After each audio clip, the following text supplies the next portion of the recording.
कुछ ठिकाने हमें बहुत पहले से ही आगाह कर देते हैं कि यहाँ पे नहीं जाना चाहिए, यहाँ पे भूतों का बसेरा है, लेकिन फिर भी हम वहां पे जाते हैं। भानगढ़ फोर्ट, फुलधारा विलेज, मुंबई का आर्य कॉलोनी हो गया, हैदराबाद का कुंदन बाग हो गया। इन सारी जगहों के बारे में हर किसी को हमारे देश में पता है कि यहाँ पे भूत मंडराते हैं, यहाँ पे भूतों की आत्मा भटकती है, यहाँ पे हमको नहीं जाना चाहिए, फिर भी लोग जाएंगे। लेकिन यहाँ पे ना एक ऐसी जगह है जिसके बारे में मैं आज आपको एक कहानी सुनाना चाहता हूँ, हॉरर स्टोरी। ये इलाका पटना में है। पटना के लोहिया नगर में एक ऐसा बंगला है जो कि एक जमाने में काफी खुशहाल हुआ करता था, लेकिन आज के जमाने में सिर्फ ये खंडर है। बताया जाता है कि इस घर के अंदर ढेरों सारी आत्माएं भटकती है। उसके साथ साथ यहाँ पे जो लोग आसपास भी जाते हैं वो भी अंदर झांकना भी पसंद नहीं करते, क्योंकि इतना ज्यादा खतरनाक है वो लगा। लेकिन जो परिवार यहाँ पे रहा करता था, आज की ये कहानी उनके बारे में है कि ऐसा क्या हो गया कि इतना ज्यादा खुशहाल परिवार आज कहीं और ही जाके बस चुका है और इस घर को सिर्फ एक खंडर के नजरिए से देखते हैं। ये खंडर ही है basically, just an abandon bungalow. लेकिन ये वीडियो शुरू करने से पहले ऐसे ही और horror, mysterious and historical videos देखने के लिए सब्सक्राइब कर दीजिए इस चैनल को। एंड गाइस प्लीज लाइक कर दीजिए इस चैनल को, प्लीज लाइक कर दीजिए, मुझे बहुत अच्छा लगता है। एंड गाइस अभी तक अगर आपने सब्सक्राइब नहीं किया है तो प्लीज कर दीजिए, तो प्लीज लाइक और सब्सक्राइब दोनों कर दीजिए, और प्लीज कमेंट्स में भी बताइए आपको कैसा लगा।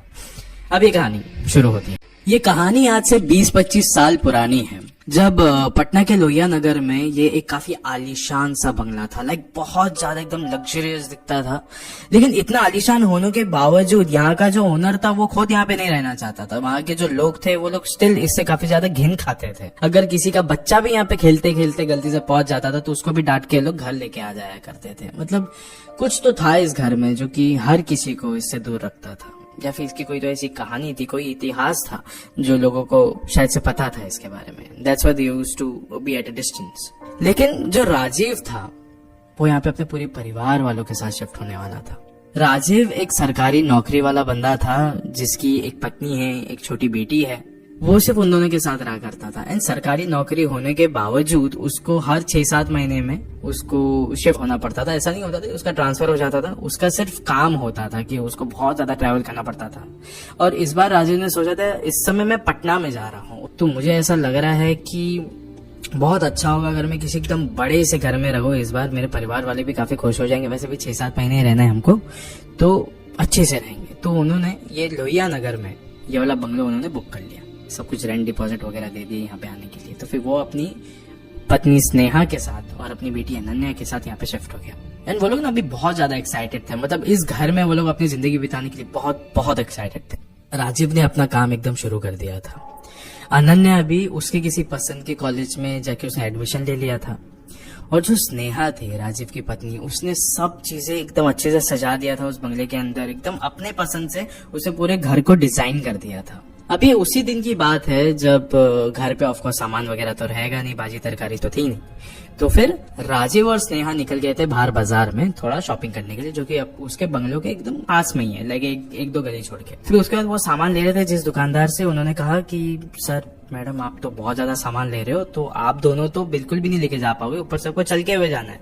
एक काम करो, मैं अपने किसी लड़के को भेज दूंगा, वो आपके घर पे आराम से पहुंचा देगा। वैसे आप रहते किधर हो? फिर इसने बताया कि लोहिया नगर में ये जो बंगला है ये हमने लिया है कुछ 6-7 महीने के लिए। दुकानदार एकदम शॉक हो गया। उसने कहा कि मैम मतलब वो जो बंगला है जो इतने सालों से बंद है, आज वो फाइनली खुल गया है? तो उसने कहा हाँ बंद है, वो सब तो हमको नहीं पता, लेकिन हाँ हम लोग तो वहीं पे रह रहे हैं। उसने कहा मेम साहब जितना जल्दी हो सके ना वो जगह छोड़ दो, वो अच्छी जगह नहीं है, उससे ना एक बहुत ही खतरनाक इतिहास जुड़ा हुआ है। फिर स्नेहा ने पूछा हाँ बताओ जरा क्या है ऐसा इतिहास। वो बताने जा ही रहा था कि उस समय राजीव ने उसको टोक दिया और उसको कहा कि मेरे पास ये सब चीजों के लिए समय नहीं है, मुझे नहीं सुनना ये सब चीजों के बारे में, प्लीज मुझे निकलने दो यहाँ से, ये सब कुछ हमारे दिमाग में मत डालो। और फिर वो दोनों वहां से चले गए। रात हो चुकी थी एंड ये उन लोगों के इस बंगले में पहली रात थी, ठीक है। अब वो लोग जैसे ही सोने गए कुछ 1-1.5 घंटे बाद स्नेहा की जो नींद थी बहुत ज्यादा कच्ची थी, ना उसको ऐसा लग रहा था ठीक उसके दरवाजे के बाहर ही कोई तो ना चल रहा है, क्योंकि दबे हुए कदमों की आवाज तो आ रही है, लेकिन ये बूट्स की आवाज थी बहुत अच्छे से उसको सुनाई दे रही थी। उसके बंगलों के ना जो फ्लोर थे दैट वाज वुडन कारपेट, सो इसलिए ना आवाज बहुत अच्छे से सुनाई दे रही थी उसको। लेकिन स्नेहा बहुत ज्यादा डर गई थी क्योंकि उन तीनों के अलावा यहाँ पे और कोई आई नहीं। बस राजीव, स्नेहा और उनकी बेटी अनन्या। बोला ये क्या हो गया, बाहर जाके देखो क्या, बहुत हेजिटेट कर रही थी वो। एंड देन उसके बाद वो उठ के एक बार की थी गई बाहर देखने के लिए। बाहर देखा उसने कॉरिडोर में, बाहर तो कोई था नहीं। लेफ्ट में देखा, राइट में देखा, कोई नहीं। उसने बोला चलो अभी उठ ही गई हूँ तो अनन्या के कमरे में जाके देखती हूँ कि ये मेरी बच्ची सोई है कि नहीं सोई है, कल सुबह सुबह इसका कॉलेज है। ठीक है, ये उसी कॉरिडोर के थोड़ा सा आगे वाला कमरा इसका था, अनन्या का था। वो चलते चलते वहां पे जा रही थी and all of a sudden जैसे उस कमरे के वो नजदीक है, अंदर से किसी औरत के रोने की आवाज आई उसको, जैसे कि कोई तो अंदर रो रहा है। इसने जो इसके कान थे वो उसने उस दरवाजे पे लगा दिए। जैसे इसने लगाया वो आवाज बंद हो गई और उसको ऐसा महसूस हो रहा था कि ठीक दरवाजे को चिपक के ही कोई ना कोई तो औरत खड़ी है यहाँ पे। और ये अनन्या नहीं थी, ये उसको बहुत अच्छे से पता था। तो शी वाज लाइक कि दरवाजा खोल के अंदर जाके तो देखना पड़ेगा, पहली रात है और ये सारी चीजें हो रही है, मतलब ये क्या चीज है, यहाँ के मालिक ने हमको तो कुछ बताया नहीं। उसने जैसे ही दरवाजा खोलने गई उसी समय उसके कंधे पे किसी ने तो हाथ रखा। जैसे ही स्नेहा पलटी उसने देखा कि वहां पे राजीव खड़ा था। राजीव ने कहा अरे इतनी रात हो रही है, तुम कहाँ यहाँ पे ये सब कुछ घूम रहे हो। मैं देखा, जैसे मेरी आंखें थोड़ी सी खुली, मैं देखा कि तुम मेरे बाजू में नहीं थी, इसलिए मैं यहाँ पे चलते हुए आया और तुम यहाँ पे अनन्या के कमरे के सामने खड़े हो, क्या हो गया तुमको। फिर स्नेहा एकदम कांपते हुए कही कि मैं यहाँ पे आई थी और मुझे किसी तो औरत के रोने की आवाज आ रही थी इस कमरे के अंदर। और जैसे ही स्नेहा ने ये बोला, राजीव ने बिना किसी खौफ के दरवाजा खोला और उसको बताया देखो कितनी ज्यादा शांति है यहाँ पे, कोई भी नहीं, कोई औरत नहीं है यहाँ पे। अनन्या भी देखो कमरे में कितनी शांति से सो रही है, क्या तुम भी। फिर स्नेहा भी अपने आप को ना एकदम लाइक सेल्फ थोड़ा ऐसा मोटिवेट कर रही थी कि नहीं ऐसा कुछ नहीं है, अपने आप को काम करने की कोशिश कर रही थी कि ऐसा कुछ नहीं है। वो दुकानदार की बातें सुन के शायद से मुझे हेल्यूसिनेशंस हो रहे हैं अलग अलग तरीके के। लेकिन एक चीज का ना उसका जरूर मानना था कि उस कॉरिडोर में वो जो गलियारा है उसके अंदर उसको किसी तीसरे इंसान के होने की मौजूदगी तो लगी रही थी उस समय। अभी अगली सुबह राजीव अपने ऑफिस चला गया, अनन्या अपने कॉलेज चले गई। स्नेहा जो थी वो घर के काम वगैरह कर रही थी। उसके बाद थोड़ी देर के लिए ना वो बैल्कनी में जाके खड़े हो गए घर के कि अभी अभी हम लोग नए आए हैं, शायद से जो अड़ोस पड़ोस वाले हैं, नेबर्स है, वो आएंगे हमको मिलेंगे। लेकिन वो देख रही थी कि नेबर्स ना आसपास से गुजर जरूर रहे थे, देख भी रहे थे स्नेहा को, लेकिन हर कोई इग्नोर करके जा रहे थे। इसको बहुत बुरा भी लग रहा था उस चीज को लेकर।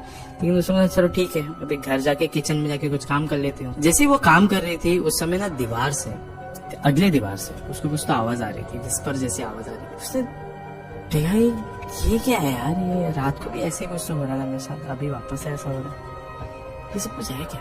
वापस से उसको आवाज आई और उस डिस्ट्रैक्शन की वजह से गलती से उसने अपने ही नाइफ से सब्जी काटने के बजाय अपनी एक उंगली काट दी थोड़ा सा, बिकॉज अभी खून निकल रहा था। तो गई उसको कवर करने के लिए। लेकिन उसको ना अभी एक चीज अच्छे से पता चल गया था, ये जो भी कुछ हो रहा है ना ये उसका वहम बिल्कुल भी नहीं है। ये रात को हुआ, शायद वो एक इत्तेफाक हो सकता था, लेकिन जो अभी हुआ ये बिल्कुल इत्तेफाक नहीं, ये हकीकत है। तो उसने सोचा कि मैं काम करती हूँ, वो जो दुकानदार था ना मैं उसके पास जाती हूँ और आज ही आज सब कुछ पता करती हूँ कि इस जगह का इतिहास क्या था। स्नेहा तुरंत उस दुकान पर पहुंची, लेकिन उस समय जब वो गई थी तो फिर वो दुकान वाला वहां पे नहीं था, दुकान बंद थी। लेकिन फिर भी उसे ना आसपास के दुकानदारों को पूछा उसके बंगले के बारे में कि वहां पे असल में हुआ क्या था, आप क्या मुझे थोड़ा कुछ बता सकते। लेकिन कोई भी दुकान वाला कभी भी कुछ बोल नहीं रहा था, बस ऐसा कह रहा था कि उसके बारे में बात भी नहीं कर सकते हम, नहीं बहुत खौफनाक है, हम नहीं बताएंगे इसके बारे में, नहीं मुंह फेर लेते थे ये सारी बातें कर करके। अड़ोस पड़ोस वालों से पूछा, कोई कुछ नहीं कह रहा है, बस उनको काफी तरस आ रहा था स्नेहा के ऊपर कि बस आप वहां से निकल जाओ यार, कुछ बता नहीं सकते, बस वहां से निकल जाओ, अच्छी जगह नहीं है वो। स्नेहा ये सोच सोच के उसका दिमाग एकदम खराब हो रहा था कि कोई कुछ बता ही नहीं रहा है यार। वो फिर एकदम शांति से अपने घर गई शाम को और राजीव को सब जाके बताया। राजीव बहुत ज्यादा उस पर बिगड़ गया था, एकदम मूड खराब हो गया था उसका कि ये सब कुछ क्या हो गया तुमको, क्यों लोगों को जाके ये सारी बातें बोलो। पड़ोसियों से अगर ऐसी बातें करोगे तो वो हमसे बात करना ही बंद कर देंगे, देखते तो है नहीं वैसे भी, लेकिन बात करना भी बंद कर देंगे अब से तो। फिर उसके बाद वो अनन्या के पास गए। अनन्या ने भी उसको ये कहा कि माँ पता नहीं क्यों कॉलेज में कोई मुझसे बात नहीं करते अच्छे मुंह से, सब लोग ये कहते हैं कि हम अच्छी जगह पे नहीं रहते हैं, बहुत गलत जगह है वगैरह वगैरह। एंड राजीव वो दोनों पे ही एकदम बरस चुका था अभी कि ये सब कुछ क्या है, मत करो ये सारी बातें, क्यों एकदम बेइज्जती करने पे तुले हुए हो तुम लोग। फिर उसके बाद राजीव का ना मेन मोटिव ये था कि उसको बस इस घर से नहीं जाना है, उसको कहीं और नहीं जाना है। कुछ दिन तक सारी चीजें एकदम शांत थी, लेकिन जो लोगों का बर्ताव था वो बिल्कुल भी बदल नहीं रहा था, एकदम सेम टू सेम। लेकिन अभी कुछ दिन बीत जाने के बाद ये एक बार की बात है, जब स्नेहा और राजीव अपने कमरे में सो रहे थे एंड एकदम रात को ना स्नेहा को ऐसा लगा कि कोई तो उसके बगल में ही खड़ा है और लंबी लंबी सांसें ले रहा है। स्नेहा एकदम हिम्मत करके उसने अपनी आंखें खोली, बाजू में देखा तो बाजू में कोई भी नहीं था। फिर उसको एक राहत की सांस मिली, शायद से सब हेलुसिनेशन है। फिर अचानक से उसकी जो नजर है ना उसी कमरे के कोने में गई और वहां पे एक आदमी खड़ा था। काला कलर का कोट पहना हुआ था उसने, बूट्स पहने थे बड़े बड़े, जिंदा तो नहीं लग रहा था। उसके बाद स्नेहा ने एकदम हपड़ा दपड़ी में राजीव को उठाया, राजीव राजीव देखो वहां पे कोई तो है। राजीव ने पूरा कमरा छान मारा लेकिन वहां पे कोई भी नहीं, कोई भी नहीं। अभी ना स्नेहा को एकदम सेल्फ डाउट होने लग गया था कि सब कुछ क्या हो रहा है मेरे साथ, कहीं मैं पागल तो नहीं हो रही हूँ। अब हर दिन स्नेहा की जो हालत थी खराब होते जा रही, कभी उसको दीवारों में से आवाज आ रही, कभी कोई मदद की पुकार लगा रहा है उससे, कभी हर रात को उसको वो आदमी दिखता है जो वहां पे बड़े बड़े बूट्स पहन के चलता है। ये सारी चीजें हो रही थी उस समय स्नेहा के साथ। एक बार पूरा परिवार डिनर के लिए बैठा हुआ था, रात का समय था ये। राजीव, स्नेहा, अनन्या सब थे। Sneha all of a sudden Bengali में बात करने लग गई थी, पता नहीं दीवारों को देख के बात करी थी शायद। और राजीव को बिल्कुल भी समझ नहीं आया था कि ये सब कुछ हो क्या रहा है। उसने ऐसा हाथ लगाया स्नेहा को और बोला कि स्नेहा आप ठीक हो? स्नेहा एकदम होश में है। उसने कहा कि नहीं मुझे नहीं पता मैं किससे बात कर रही थी, क्या बात कर रही थी, कि मैं ठीक हूँ कि नहीं ठीक हूँ, मुझे नहीं पता। राजीव लिटरली एकदम ज्यादा चौंक गया था कि क्या वाकई में इस घर में कुछ है, क्या वाकई में इस घर में कोई ना कोई चीज मंडरा रही है, क्या स्नेहा हमें सच बोल रही थी, क्या है ये सारी चीज। ये सब कुछ सोच में रह के उसने स्नेहा को लेके गया बेडरूम में और उसको वहां पे आराम से सुला दिया। एंड सुलाने के बाद जैसे ही वो उठी एकदम बीच में, एकदम आधी रात में, एकदम आधी रात वो उठी और दीवार के एकदम कोने में जाके खड़ी हो गई। राजीव ने ये भी देखा, वो भी एकदम ज्यादा शॉक हो गया था कि सुबह में ये दीवारों से बात करती है, आधी रातों में दीवारों के नजदीक चले जाती है, ये सब कुछ हो क्या रहा है। मुझे ये सब चीजों का इतिहास जानना है, मैं अपनी पत्नी को इस हालत में नहीं देख सकता। एक दिन राजीव गया था बाजार में, मार्केट में, उसी दुकान वाले के पास। वो जैसे ही वहां पे जा रहा था दुकान वाले के पास, वो दुकान वाला देख लिया राजीव को। और जैसे राजीव उसके दुकान पर पहुंचा, उस दुकान वाले ने कहा कि आइए, मैं आप ही का इंतजार कर रहा था सर, मुझे पता था आज नहीं तो कल तो आप यहाँ पे जरूर आओगे और आपकी पत्नी नहीं, आप खुद आओगे, मुझे ये पता था। फिर राजीव ने कहा हाँ आपको अगर पता था तो अभी मुझे बताइए कि उस घर का इतिहास क्या है। फिर दुकानदार कहता है कि आपके आने से पहले कम से कम 25 सालों तक इस घर को कभी किसी ने खोला नहीं था। 25 साल बाद सीधा आप आए हैं यहाँ पे रहने के लिए, और हम सबको पता था आसपास कि इस घर में वापस से भूत बलाएं घूम रही है ना। उसने पूछा।